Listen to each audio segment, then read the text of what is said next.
ఏంటి? ఆ ప్రార్థన దేవుడికి ఇష్టమైన. అదే దేవుడు ఈ రాత్రి నీకేం కావాలయ్యా అని మనం చెబుతాను.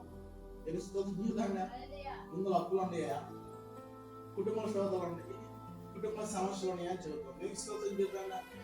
ఒక వ్యక్తి అంటే ఇలాగే దేవుని మీద నమ్మకం విశ్వాసంగా తన జీవితం కొనసాగిస్తున్నాడంట. దేవుడు తన భక్తిని, తన యథార్థం చూసి, తన మంచితనాన్ని బట్టి, తన ప్రార్థన విధానం బట్టి దేవుడు ఒక రోజు దర్శించి, నా కుమారుడా, నా బిడ్డ నీకేం కావాలి అని అడిగాడంట. తెలుస్తుంది చేద్దాం.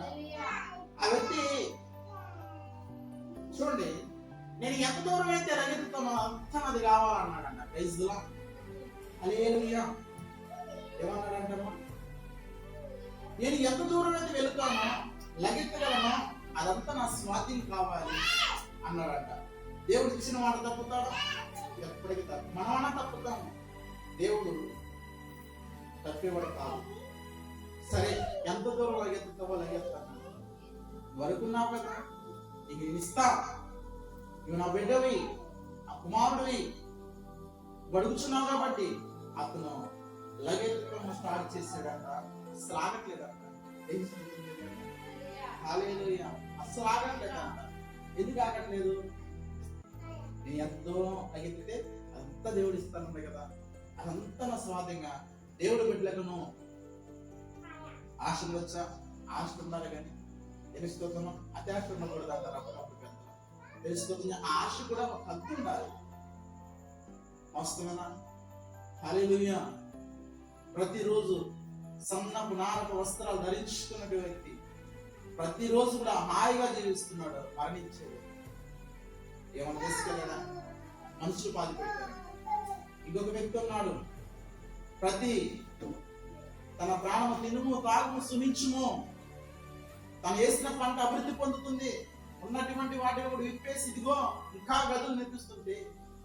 తన ప్రాణంతో చెప్పుకుంటున్నాడు, అరే వెరీ కూడా ఈ రాత్రి ప్రాణం చేసుకుంటున్నా. నువ్వు సంపాదించింది ఇదే. ఆ సంపాదన ఎవరికి? ఎక్కడ వదిలిపెట్టుకోవాల్సింది కదా. నువ్వు ఎంత సంపాదించి ఏ స్థితిలో ఉన్నా కూడా అందులో క్రీస్తు ఉండాలి. నువ్వు ఏం చేసినా, దేని బట్టి నువ్వు అతిశయించినా అది దేవుని ఎందుకు బట్టి నువ్వు అతిశయించిన వాడుగా ఉండాలి. అప్పుడు ఆయన కుమారుడు ఈ వ్యక్తి కూడా పర్లేదులే, దేవుడు చెప్పడే కదా అని లగెత్తి ఆయాసం వచ్చి చచ్చిపోయాడు. తెలుసుకోవడం కదా. అదేదో ఎందుకు ఆయాసం వచ్చింది? ఆశ ఉండాలి, అద్దు ఉండాలి. లగెత్తాడు చివరికి ఆ ఆయాసం రావడం వల్ల, అలుపు రావడం వల్ల ఇక్కడే చచ్చిపోయాడు. తెలుసుకోవడం కదా. దేవుడు మనల్ని అడిగిన దయా ఉన్న దాంట్లో తెలుసుకోవడం కదా. ఒక మాట, ఆ మాట మనం చదువుకుని ముగించుకున్నామండి. ఆ సామెతల గ్రంథము ఇక్కడ మన జీవితంలో ఏ ప్రార్థన చేయాలంటే సామెతల గ్రంథం చిన్న మాట జ్ఞాపకం చేసుకున్నాండి. ప్రతి ఒక్కరూ కూడా మన జీవితంలో ఈ ప్రార్థన ఎవరు కలిగి ఉంటారో వాళ్ళ తల్లి 30 సామెతల గ్రంథం 37 వచ్చిన బాగా దేవా వినాలి. దేవా నేను నీతో రెండే మనవులు చేసుకుంటున్నాను. Praise lord. మన జీవితాలు రెండే మనవులు అండి. అమ్మా తెలుస్తుంది కదా. మన ప్రార్థన స్టార్ట్ చేస్తే హల్లెలూయా ఎన్ని అడుగుతాం దేవుణ్ణి, ప్రభు అదిగో ఇదిగో ఇది చెయ్యని చేస్తాడు కాదట్లా. ఆయన నమ్మకంగా ఉన్నావా? నమ్మకంగా ప్రార్థన చేస్తున్నావా? దేవుని ఇష్టానుసారంగా ఉంటున్నావా? దేవుడు చెప్పిన మార్గం నడుస్తున్నావా? ఆయన కట్టడాల దగ్గర నిలవగలవా? ఆ స్థిరంగా ఉంటున్నావా? ఇదిగో ఇక్కడ వ్యక్తి ప్రార్థన చేస్తుంది, ప్రభు నా జీవితంలో రెండే మనవులు ఉన్నాయి. ఆ మనవులు ఏమనగా, నేను చనిపోక ముందు వాటిని నాకు అనుగ్రహింపకము, తన చనిపోక ముందు లోపు నా జీవితంలోకి ఈ రెండు నా జీవితం రానికి ఈ రెండు నా జీవితంలోకి వస్తే నేను మనిషిని కాదు. నేను మనసులో ప్రవర్తించను. అందుకని ఇదిగో నా కోరిక, నేను మరణించేటప్పుడు ఇదిగో రెండే మనం చేసుకుంటున్నాను. మొదటిగా వ్యర్థమైన వాటిని అబద్ధము నాకు దూరముగా ఉంచుంటున్నాడు. ఎంత చక్కని మాట ఇది. తెలుస్తుంది ఏదన్నా వ్యర్థమైన వాటిని అబద్ధములను దూరముగా ఇయే మన జీవితాలు నాశనం చేసేవి. ఇవే దేవుడి దగ్గరికి రానివ్వకుండా దూరం పెట్టేవి. ఇదిగో వ్యర్థమైన వాటిని చూడకుండా అబద్ధములు రానివ్వకుండా నా జీవితంలో చేయాలని ప్రార్థన చేస్తున్నాను. ఈ ప్రార్థన ఇప్పుడు చేసామా మనం? ఈ ప్రార్థన కలిగి ఎప్పుడైనా ఉన్నామా? ఏమైంది వ్యర్థమైన చూస్తే ఏమైందని ఇదిగో అలా వ్యర్థమైన చూడటం వల్ల దావీదు ఎక్కడ పడిపోయాడు? తెలుసుకోవచ్చు కదా, 12 గోత్రాలకి పట్టాభిషేకం పొందిన దావీదు, గులియాదులు తెగ నరకొచ్చినటువంటి దావీదు యుద్ధ రంగంలో వెళ్ళాడంటే 10,000 మందికి సమాధానం చెప్పగలిగినటువంటి దావీదు, ఒక స్త్రీ, స్నానం చేస్తున్న స్త్రీ వ్యర్థమైన వాటి చూడటం వల్ల ఎంత కూలిపోయాడు. అదొక తన కుటుంబంలోనే సొంత కుమారుడు చంపడానికి వస్తుంది. ఎంత ఆశ్చర్యం! దేని బట్టి? తన పాపం వెంటాడుతూ ఉంది, సరుముతూ ఉంది. దావీదు కుదరలేదు, నిద్రలేదు. ఇదిగో ఈ వ్యక్తి అంటున్నాడే, వ్యర్థము నేను రానిపోతున్నాను. ఈ రోజు నేను వ్యర్థమైన చూస్తున్నాను, ఆ చూడటం వల్ల మనకి ఆస్వాదించలేకపోతున్నాము, అది చూడటం వల్ల మన ప్రార్థన దేవుడు ఆలకించలేకపోతున్నాడేమో ఈ రాత్రి మనం ఆలోచించాల్సిన విషయం. రెండోది, అబద్ధములు కూడా ఆడకూడదు. అబద్ధం ఆడితే ఏమైతే అనుకోవచ్చు, ఆ రోజు అబద్ధం ఆడింది, తింటే సస్తారండి. లేదు, ఏమి కాదు, సావేస్తా, మీరు దేవదూతలంతా వారిగా అవుతారు. ఏమి సన్నిధి నుంచే పోయపడ్డాయా?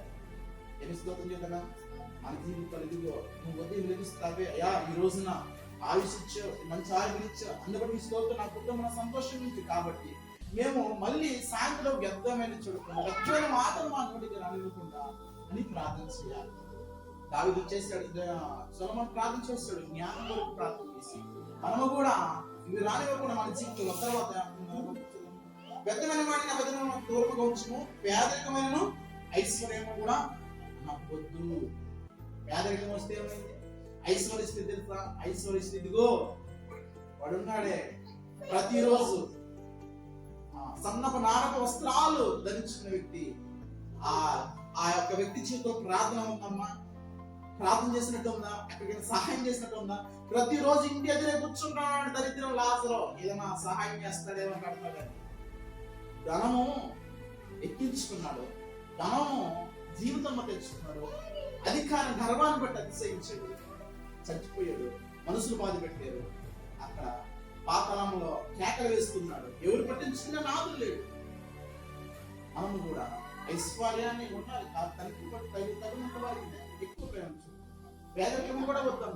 ఎందుకు తెలుసా? పేదరికం అయితే నేను ఎక్కడ దేవుడు దూషిస్తాను. మనం అప్పుడప్పుడు అంటూ ఉంటాం, ఎందుకు నాకు ఈ కష్టాలు, ఎందుకు నాకు ఈ బాధ, దేవుడు నన్ను ఎందుకు ఇలా పుట్టించాడు, ఎందుకు నన్ను పేదరికంగా పుట్టించాడు. ఒక ధనవంతుడిగా పుట్టిస్తే ఎంత బాగుండు. ధనవంతుడిగా పుట్టిస్తే దేవుడిని గుర్తురాడు, నీకైనా నాకైనా కూడా దేవుడు గుర్తురాడు. ధనవంతుడు ఎవరిని బాధపడడానికి చరిత్రలో ఉన్నాం. ధనం ఉంది, ఐశ్వర్యం ఉంది, అధికారం ఉంది, అన్ని ఉన్నాయి. కానీ తినేదానికి షుగర్లో, బీపీలో, థైరాయిడ్ ఇవన్నీ వస్తాయి. అయితే తింటారు, ఒక చపాతి తింటారు. తెలుస్తుంది కదా, అంత సంపాదించి ఒక చపాతి కోసం అంత సంపాదించి వస్తున్నాయి కదా. నిద్ర పట్టిద్దా? మనమైనా అమ్మ పనికి వెళ్తాం, అమ్మ తింటాము, హాయిగా పడుకుంటాం. మన ముందు నిద్ర పట్టిద్దా? అస్సలు నిద్ర పడుతుంది. ఎందుకు తెలుసా? అన్ని చచ్చిపోతే ఈ ఆస్తి ఎవరితో ఎవరు తింటారో, ఏం చేయాలో అని చాలా మంది ఇటువంటి మన ఊరు చివరికి పోయి ఉంటాడు అన్న ఊహలు చదువుకున్న వాళ్ళు కూర్చోవాలి, మగ పని చేసుకుంటారు, సాయంత్రం తింటారు, ప్రశాంతంగా పడుకుంటారు, ధనవంతుడు అస్సలు చూడండి. ఎప్పుడైనా కానీ ధనం ఉన్నవాడు, అధికారం ఉన్నవాడు ఎవరు కూడా ప్రశాంతంగా పడుకుంటారు. డబ్బులుంటే మంచాన్ని కొనుక్కోవచ్చు కానీ నిద్ర కొనుక్కోలేదు. తెలుసుకోవచ్చు. డబ్బులుంటే మందులు కొనుక్కోవచ్చేమో కానీ ఆహారాన్ని కొనుక్కోలేవా? తెలుసుకోవచ్చు కదన్నా. హల్లెలూయా. అర్థమవుతుందా? మనకే డబ్బు ఉంటే మంచాన్ని కొనుక్కుంటాం, నిద్ర కొనుక్కోగలమా? డబ్బులుంటే మందులు కొనుక్కుంటాం కానీ ఆరోగ్యాన్ని కొనుక్కోలేము.